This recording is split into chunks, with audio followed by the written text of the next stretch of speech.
Hey guys, I sure come at you today in Raid Shadow Legends with another champion guy, this time on the lovely, old school, legendary champion, Martyr. So before we get into the Martyr guide, a few shouts to you guys. We have Fidji, day 3, asking for Martyr. We have Ryan McDonald looking for Martyr. Got her in an extra legendary event. Sieve the Bot looking for a Noct in Martyr guide. And a lot of you guys asking for Martyr. Actually, Martyr, the old school #1 champion in the game. I say that because when I started playing, I've mentioned this before, sorry for repeating myself, I'm old. But when I started playing Raid Shadow Legends, she was the #1 champion on every tier list. It was her and it was Valkyrie. Look at all these. Look at all you guys. There's a lot of Martyr fans out there. I'm expecting this video to get big views, guys. Big views. I kid. This is one channel that I really don't care about views at all because I know there's going to be some popular and some unpopular champions. Anyway, guys, shout out to all of you who continue to leave guide requests on a daily basis. I really appreciate each and every one of you. Let's go ahead and take a look at Martyr.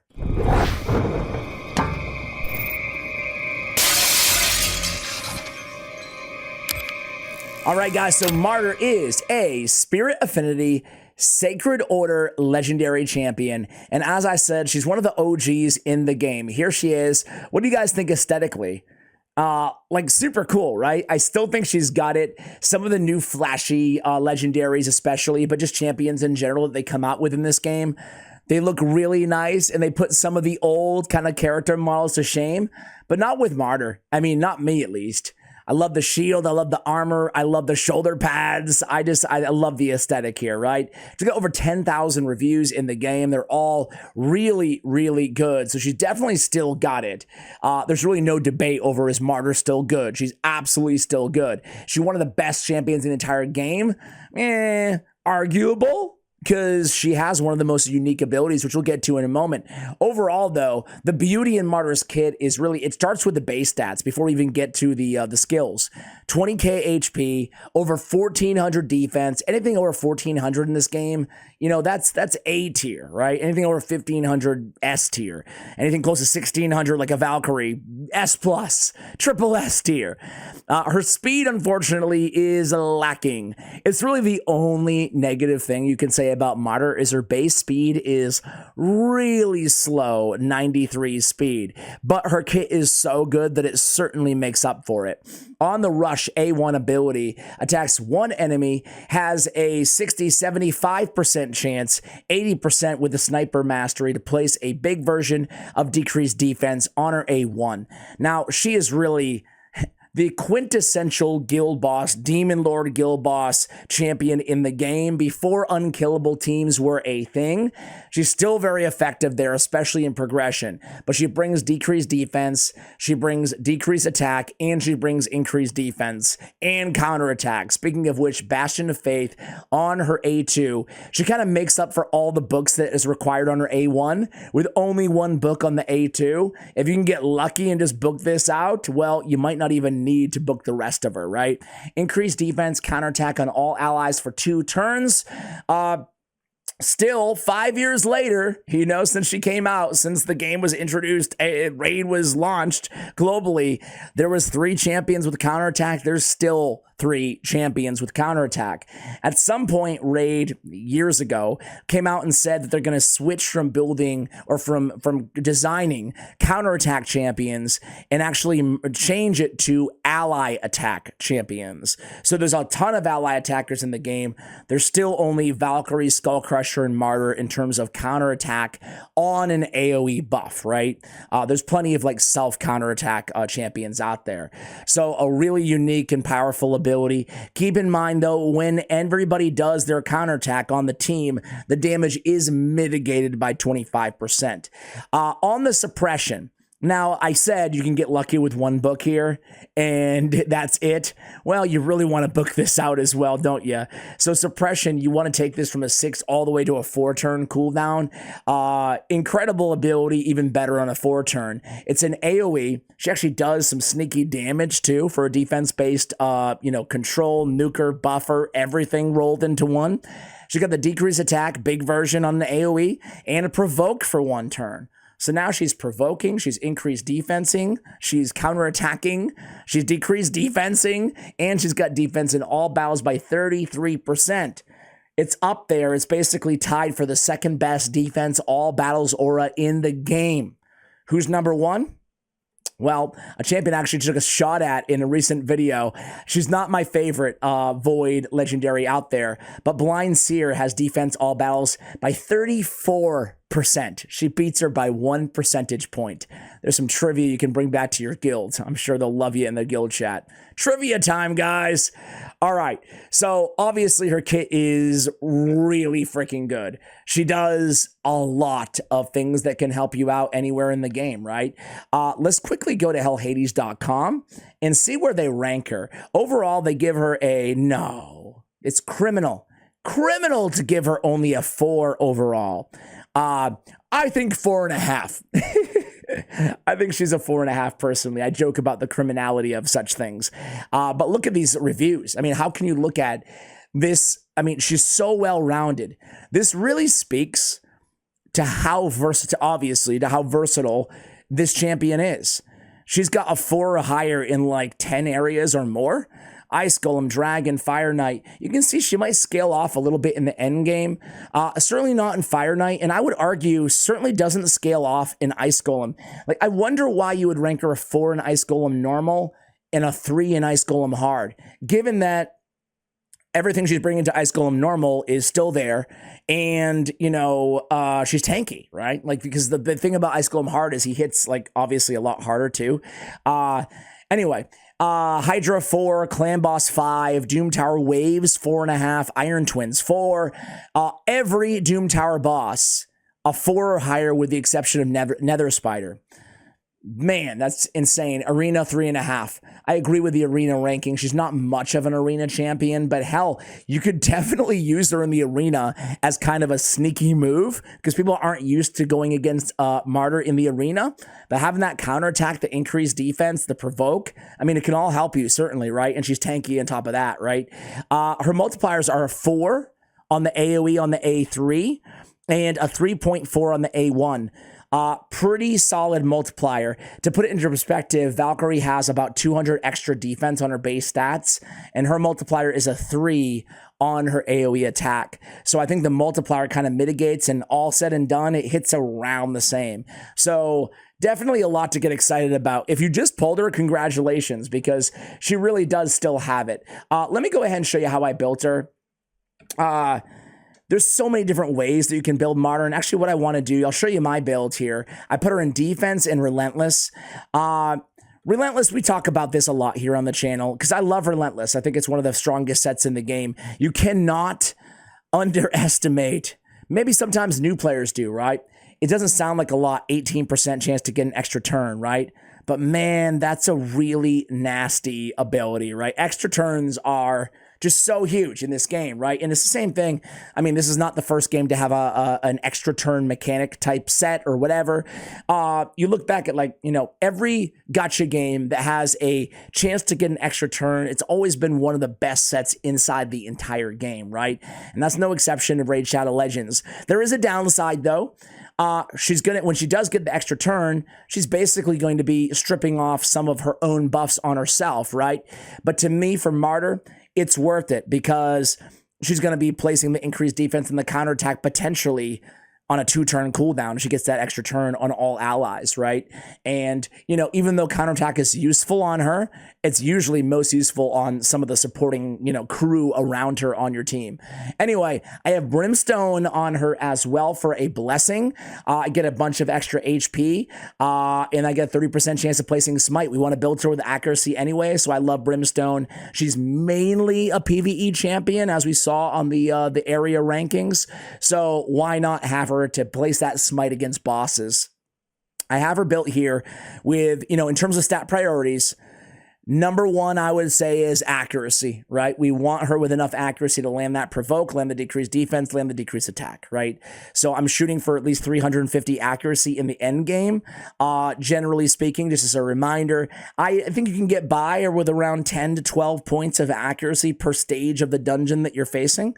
We have, second priority would be, for me, kind of like tied between defense and speed. You don't want to totally neglect HP either on any champion in the game. So I would say defense, speed, survivability in general. And then after that, you can focus on getting crit rate and crit damage on her because, again, she can deal some damage. So first, make sure she stays alive. Make sure she's fast enough because she's kind of slow on her base speed, and then you can start building her for damage. To that point, I do have her in crit rate on the gauntlets. Let me see if I can get a good ascension on this bad boy. Mythical gauntlets, HP percentage, absolutely, I will take it. I'm not going to take it fully up. This is a really nice piece though, huh, guys? Crit rate is something that I'm using. Crit rate, main stat on gauntlets, even in the end game, is something I use in this sort of a situation. Obviously, I want my best nukers in crit damage, but someone like Martyr, who can deal a lot of damage, I would love to have them in crit rate, and it still gives me enough to focus in other areas in the rest of the substats. Anyway, this is a really nice piece. With that speed roll as well, right? You know what? I'll glyph it out. Who cares, right? Who cares? You guys don't mind. Would you go with the 6-star haste glyph, or would you go with the 4-star? For me, even though the piece is nice, it's a no-brainer 4-star. I keep my 6 for like arena, speed booster, go first, control, like a Crixia or whoever you Mecco, whoever you're using, right? Shuzen. We'll go with an accuracy here, 7, great. Go with some HP. We don't need the attack. You kind of got to be careful too. Like, this is such a random point that I've never even mentioned.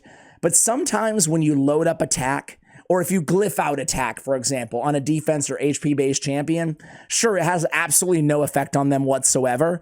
But sometimes it's better not to, because there's some champions out there that if the target's attack is higher than theirs, things change. And sometimes you don't want that to happen. Sometimes you do. So, just be aware. It does have impacts, but they're very few and far between. Anyway, defense percentage on the chest and speed on the boots. I think those are the most important things. Accuracy on the banner is probably going to be a go-to for most players out there, unless you're super, super endgame. I went with defense. This is another thing that I do sometimes. On defense-based champions that can deal damage, I'll look for an amulet that's main stat defense instead of crit damage, but then I look for like 2 rolls on the crit damage substat. So that's exactly the case here. So I get some accuracy. We're mainly looking for accuracy as a substat on our amulet, but it's a good way to build them tanky, to scale more damage because you're a defense-based damage dealer, and still get crit damage, still get a decent amount of crit damage. Even better if we roll a crit damage ascension. Oh! We called our shots here, guys. We're getting some really nice ascension stats here. So this is a beautiful piece, right? We'll get the full 12% crit damage eventually on this, and we're getting 32% crit damage plus all the defense. It's great. All right. Defense on the ring. There we go, guys. Sorry, we were talking a lot. I've been blabbing this video. I apologize. And you can probably tell, but my voice is totally shot. I might have to actually, not that I think the majority of you guys do not watch these videos in order, but I might have to take a couple days or maybe re-upload some guides from my main channel to this channel over the next couple days because of my voice. I feel it like going. Offense, I went down the left-hand side. I picked up War Master. It's a very basic. I haven't touched her masteries in probably years, honestly. But it's still totally fine. The only thing I would say is going Lore of Steel would make sense if you don't have, a relentless set on her. Speaking of that, let me just see really quickly here on hellhades.com what they recommend. Masteries are very similar to what we have, very similar. For Clan Boss, they recommend going with Deterrence and Retribution as well, which makes sense. You want to get those counterattacks so you can consistently apply the decreased defense. The only thing I would say about that, though, is she already has counterattack in her kit anyway, so you have a lot of counterattacks just built in. You might not need it. Brimstone, Cruelty, and Polymorph in the arena. Yeah, I agree with all those. It just feels weird because you just never really see her in the arena. But like I already talked about this. Lifesteal, speed, accuracy, perception, defense is what they recommend for sets. PvP, I would just ignore these recommendations, honestly. I would actually say probably like Stone Skin or Protection. If you can put Martyr in a 9-piece protection, That'd be real fun in the arena, right? The protected counterattack, increased defense. But I would probably say triple perception is absolutely cool, because what you could do is, if you run triple perception on any champion, oftentimes you get 120 accuracy from that, right? That oftentimes allows you to take off the accuracy banner and replace it with a defense banner in this situation, right? So that's a possibility as well. Lifesteal, I'm not a huge fan unless you're like early game. Speed, accuracy, I would go perception. If you're really, really early game, sure, speed, accuracy, lifesteal are totally viable as well. All right, guys, let's go ahead and try her in action here. Enough talking about her, right? No, I don't want the void shards. I have a cursed city. What was it? 12 maybe? Nope. Centrano, 16. Nope. Was it 18? Yes. All right. So I want to start out with a little bit of end game action for you guys. I want to take her over to Doom Tower after this as well. This is Centrano's hard stage S18, right? Obviously. And this is my main squad here, right? These secret room, or not even secret rooms, like old habits die hard. These stages are freaking tough. Really, to me, I mean, all these champions shine, honestly. I was going to say, you know who shines here? They all shine, is really who shines here. Mashald especially. He's so good. So we take the extra turn there. I love Nethril, man. Did I do a guide on Nethril yet? I wonder. I have no idea. But I love Nethril. He's such great control. Look at this turn meter control. I mean, that's huge. 75% turn meter, then come back in and stun on the A2. If you have him, if he's vaulted, if you have him and he's vaulted, think about taking him out of the vault, man. He's really good. All right. So on this wave, our biggest priorities are going to be these two. Elva Autumnborn and Emic Trunkheart. Emic's super annoying with his taunt and block damage are unkillable, and Elva's obviously Reviver. So, you know, sometimes I like to come in here and just take out somebody, but I don't want to take out Emic or whatever. I'll stop blabbing, but we'll just go into it here. Okay, boom, boom. The good thing about, you know, at this point, I'm not even going to use any more abilities. I'm just going to A1 cycle. Good thing about Elva, I was going to say, is that sure, she can revive, but only one at a time. So you can see I did use the counterattack. We came in there. Counterattack has amazing synergy with anybody with a... I'm not going to cut it. I'm not going to cut it. This is just the reality. And this is the best and worst thing about these stages, is sometimes they take so many tries to succeed, right? That's the downside. There's a stage that I'm working on right now, guys, that I probably tried for like 3 hours so far and I haven't got it. But I know I'll get it. It's just a matter of stunning everybody. What I'm going to do here, guys, I'm actually going to use their A3 instead. I'm going to provoke everybody. So that was Martyr. You can see nice damage and the provoke. It was fantastic. I'm actually going to use the A3 of Yannicka as well. The reason I'm doing that is because I can get the extra turn mechanic on the next round. What I want to be cognizant of, what I want to be careful here is I do want to make sure that I have all the abilities that I need going into the next wave. The good thing, though, I was going to say about Centranos, about the Cursed City, is that, well, it doesn't cost energy. So it doesn't, like, even though it can be super tedious, it doesn't, you know, it can just keep going, trial and error, right? Now, in this situation, we don't lose them that time, but lockout, lockout, lockout, lockout. Only Yannicka is not locked out. I forgot this stupid stage, man. I might not be able to beat it for you guys, not because I can't beat it, I already have, but rather because it's going to take me 3 hours. Because what I need to do in this particular stage is I need to keep going basically until I don't get everybody locked out like that on 2 hegemons, right? This is not even close to the most annoying state. I'm going to give it one more try because what do you guys here? What do you care? You're here anyway. We're just chilling. Let's go. Let's just switch things up a little bit. Let's go A2. Land all those stuns. Nethril, man. You are the best, dude. You are the best. Let's just go Bastion of Faith. Let's go Elven Judgment. We're leaving some damage off the table by going with the Elven Judgment right away. But again, I like it for the second round. I can get back to her abilities right away. All right, so here we go, here we go, here we go. Similar with like an Aethel, right? She has an extra turn mechanic in her kit as well. Like intuitively, you start out with the ability that gives an extra turn, right? And that's the way it is in most situations. But also, if you decide not to start with the ability that grants an extra turn, you can use it on the second go round, right? And then on the second go round, you can get back to that A3 faster, right? Because it's already on cooldown, it's reducing the cooldown. This is annoying, right? I'm sure this is what you guys tuned in for, right? Seeing us hammer away at Emic Trunkheart with unkillables and taunts. Oh man, what do you guys feel about a taunt? Do you like the buff? Now I'm gonna lose Cupidus because of that last hit. Yeah, unfortunately, it's right here. Boom, dead. And look, everybody's locked out again. All right, not gonna show you that. Sorry, guys. Sorry, I'm not gonna sit here. But this is the one that I was talking about. Now, this is the hardest one. No one in my clan has beat this stage.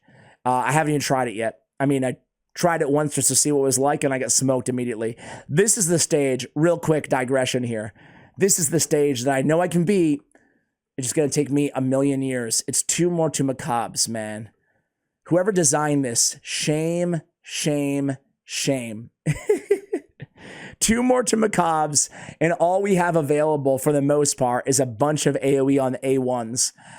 So I put them all in stun sets, and we just have to keep running this until we can eventually stun lock both of the Mortem Macabres. Like, I don't know if I like this or if I hate it. I can't decide. I can't decide. Let's just keep going in. I just want to see if there's no way I do it here. There it goes. She's already dead. Fantastic. Start over. That's the name of the game. How tedious is that? Like I said, I'm not sure if I like these rooms or if I find them like atrocious. I can't even decide. But let's see. If I can get through here. Nope. See, we're already toast, man. We're already toast. And there's not any single, they get the champions they give you on this stage, right? They don't give you any single target damage dealers. So you're stuck with AoEs, you know? Anyway, I found that one really interesting and tedious and fun all at the same time. All right, let's go back to Martyr here, guys. Like we saw, she excels in almost every single, oh man, let's make it more, let's look a little bit better of a team here, right? Let's run her with Syl the Drakes. She excels against almost every single Doom Tower boss. Okay, this looks good to me, right? So I have her on a team with a couple really hard-hitting A1s, right? We're basically using her in a similar way that you would an ally attack, like a Cardiel or something like that. You know, Lady Mikage, right? You can go in here, we can provoke. I can just put it on auto, actually, and just get through the waves. Let me come back to you guys when we get to the Griffin. All right, guys, here we go. So let's see where she is, excuse me, right now. I didn't reset any cooldowns or anything like that, right? But against the Griffin, against Eternal Dragon, especially, she's fantastic, right? She goes in there, she gets the extra turn off the Relentless. She's able to put that counterattack on everybody, and before the Griffin can really power up here and kill everybody, we're just gonna kill it with the A1s, basically, right? Phoenix or Phoenix, however you want to say his name, is one of the hardest hitting A1s in the game. So it's about, again, like I said at the beginning, she's gonna be landing her own decreased attack with her A1. And you can see we do have Syl the Drake, so we can revive Phoenix on the team. And, okay. We're looking pretty good. We have Leech on there for some heals, too. Poor Phoenix keeps dying, but we're going to be okay. She gets another extra turn. She reapplies the decreased defense. She just brings so much to the table. The decreased attack, the decreased defense. In this case, Smite, too, right? Because we have Brimstone on her. Again, we revive poor Phoenix. Is he going to stay alive this time? He does. He does. And we're going to get that Griffin down. We're going to get that Griffin down here. So listen, I could show you her in every single dungeon. I know this is quite a long video here, and I know I took some side tangents, so I apologize if you guys were looking for more Martyr, but truthfully, really, she can be used, like I said, almost anywhere in the game. She's a fantastic champion. She has so much versatility. You need a provoker anywhere, you got it, right? It is a 4-turn, so she's not like a main provoker in either Hydra or Magma Dragon, but she's a great secondary, right?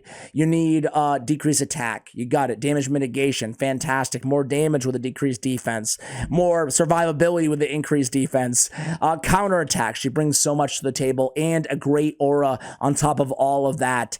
Hopefully you've enjoyed this guy, guys. Thank you so much, and keep the champion requests coming in the comments below. Much love, and as always, take care, guys.